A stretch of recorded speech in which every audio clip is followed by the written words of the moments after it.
Welcome to day 5 of 12 of the 12 Days of Finance. I'm Robin. I'm a certified financial planner, certified private wealth advisor, wealth manager by trade, and your rich auntie. And today I'm talking about some of the changes that are happening in retirement accounts for 2025 that you need to know. Now, there are regular changes that occur with retirement plans that you definitely want to keep on top of. Each and every year as a financial advisor, I have to go into the IRS code and read what those changes are because I want to be able to accurately advise my clients and keep on top of the numbers. I have had clients who made mistakes in retirement accounts just out of lack of knowledge and were called on it by the IRS. And it actually is oftentimes a big mess to clean up because you have to go back over several years of tax returns. You have to amend those returns. You have to get an accountant involved. And it's a very expensive and time consuming hassle when they just could have known the correct rule from the jump. So stay with me on changes to 2025 retirement savings. So first things are 401ks, 403bs, 457s, and TSP plans. Now these started in the 1970s and 80s and just have burst on the scene and taken over retirement. Many Americans have access to the accounts, many Americans don't. But for people who are under the age of 50, the contribution limit on these types of accounts is $23,500. If you are 50 or over, that jumps to $31,000. And this is a brand new provision. I haven't seen anything quite like this. But if you are age 60, 61, 62, 63, you can contribute up to $34,750. Now, this new provision of being 60 and over and being able to contribute a little bit more, that's something new and different for 2025.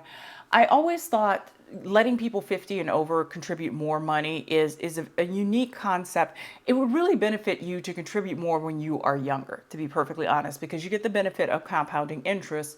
But the reality is most people who are younger can't sock away $31,000 into their retirement account. So I guess anything helps.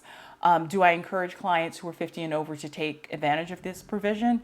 Depending on their circumstances, yes. If they already have a tremendous amount in retirement accounts, maybe it doesn't make sense to contribute $31,000. It only makes sense to contribute up to the match and just leave it at that. These are new provisions that you want to take note of, especially the 60 and over provision of being able to contribute up to $34,250 in 2025. Okay. Next, moving forward to IRA. IRA is an individual retirement account, and that is the option for people who don't have 401k plans at their jobs. Now, if you are under the age of 50, you can contribute up to $7,000 a year. If you are over the age of 50, you can contribute up to $8,000 a year. IRAs, I have a lot of clients with IRAs. I have IRAs myself, but I always found it interesting that the contribution limits are so different than the 401k. Why is it so much less than a 401k?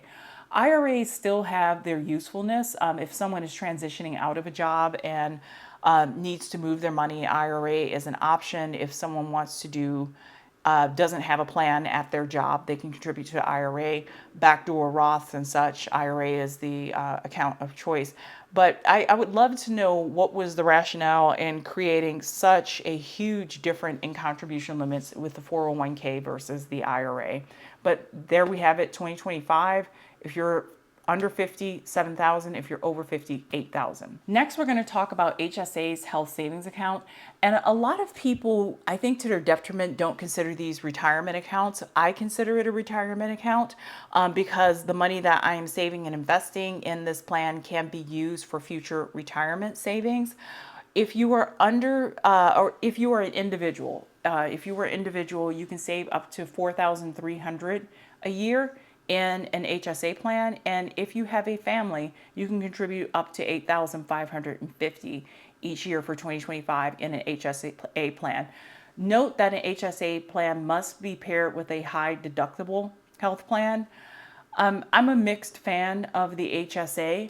And I can do a whole other video on that, but I know a lot of Americans do have high deductible health plans and can contribute to the HSA. If possible, I suggest you max it out, and instead of spending it every year, I suggest that you invest it and save it so you can use that money in the future for healthcare expenses when you're in retirement or closer to retirement. Or you can use this money for those years where maybe you're in between jobs or don't have a lot of money and you need to be able to cover your medical expenses. Okay. Next is the FSA and the flexible spending account. And I do have an FSA, but it's limited to vision and dental. And you can contribute up to $3,300 a year to an FSA plan. I have mixed thoughts about the FSA, especially a limited FSA, but you can see I do wear glasses and I do visit the dentist regularly, so I regularly blow through pretty much all the money by the end of the year. For each of these different accounts, the 401k, IRA, HSA, and FSA, there are different contribution rules, and I'm going to talk about that a little bit later in the video. So I want to answer some frequent questions I get from people about these different programs and how it changes in 2025. The first question I regularly get is, what happens if I overcontribute? Well, with a 401k, typically they cut you off at some point during the year once you reach contribution limits. I have seen few situations where they didn't, for whatever reason, cut the person off.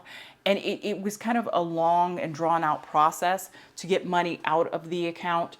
And you just don't want to do it. So you want to monitor your 401k, 403b, 457 TSP, just in case the system is not working and you end up over contributing. Typically, we, with clients, figure out how much they need to contribute per paycheck to hit the $23,500 limit by December 31st, 2025, as a way of heading off this problem.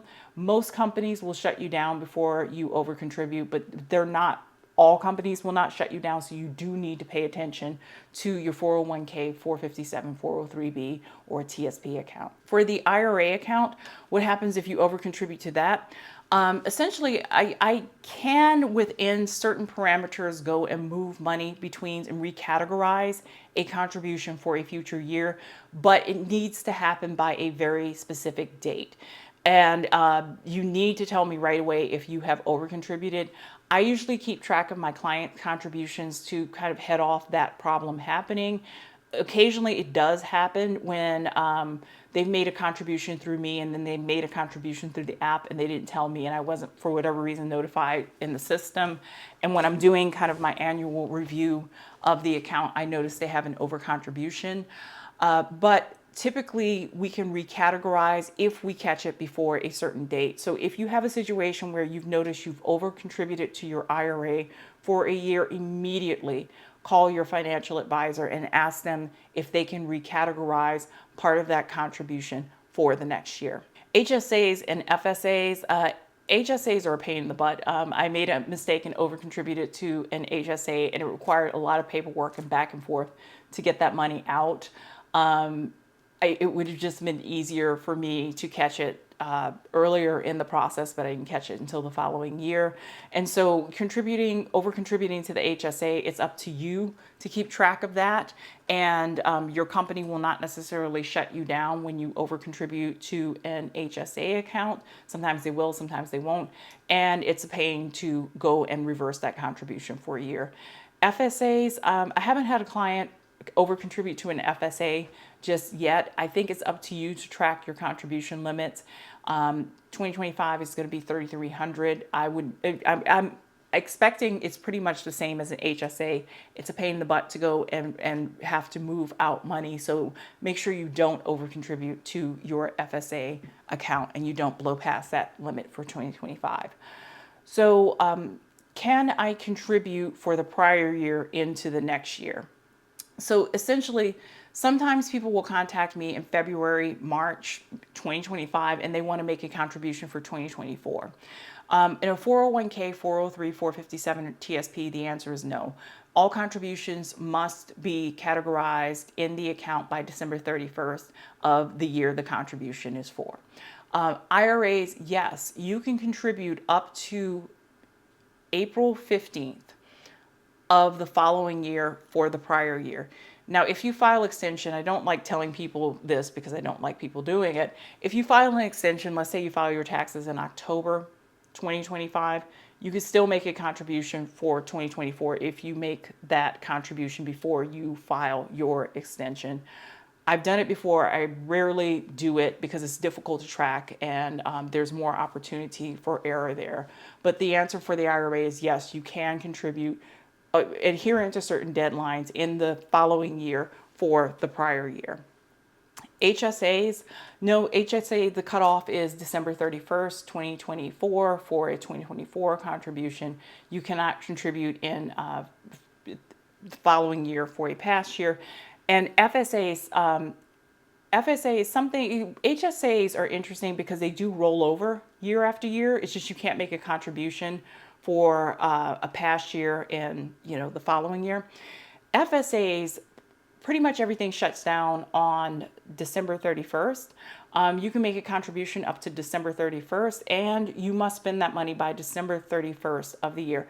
Now, I did learn that FSAs recently, some FSAs, not all FSAs, recently started allowing up to $600 to roll over to the next year, which is a nice provision. But I would actually call your FSA provider and find out what the provisions are, because some FSAs really do not allow you to roll over money after December 31st, and they do not allow you to contribute money after December 31st. So when do I have to spend this by? I just told you FSA. For a lot of FSAs, it's December 31st. There are some FSAs that allow a $600 rollover. If you're fortunate enough to have one of those rollover FSAs that just roll over year after year, you should contact your provider to find out if you're in one of those FSAs. HSAs, you can let those roll over indefinitely year after year after year after year. You don't have to spend it the year that you save it in the account. IRAs, you can start spending IRA money after 59 and a half. If it's a traditional IRA, it will be taxed, but it will not be penalized at 10%. If you need to take it out before you are 59 and a half, it will be penalized at 10%. Now, Roth IRAs are a little bit more complicated. I don't tell people this very often because I don't want people to do it, but you can go in and take out the basis at any time. Most people don't do it because it's very hard to prove the basis. But if I needed to go and take out $7,000 and I was down bad and really needed the money, I would just go back to a prior year and find the basis of that money and take a withdrawal for $7,000. It's post-tax money. The growth on that money you cannot touch until you are age 59 and a half, lest you receive a 10% penalty from the IRS. So you can remove the basis of a Roth IRA account, but you have to prove that basis to the IRS, and most people cannot prove basis to the IRS. Next, 401ks, 403bs, 457s, and TSPs. Typically, 59 and a half is the magic age. If you try to access the money before 59 and a half, there is a 10% penalty. There's a rule of 55, which I'm not going to get into right now, but typically 59 and a half is the age that everything happens. So there you have it. Changes that are on the horizon for retirement planning for 2025, new provisions, and also new changes to retirement account contributions. And if you found this information useful, please like, share, and subscribe. Thank you.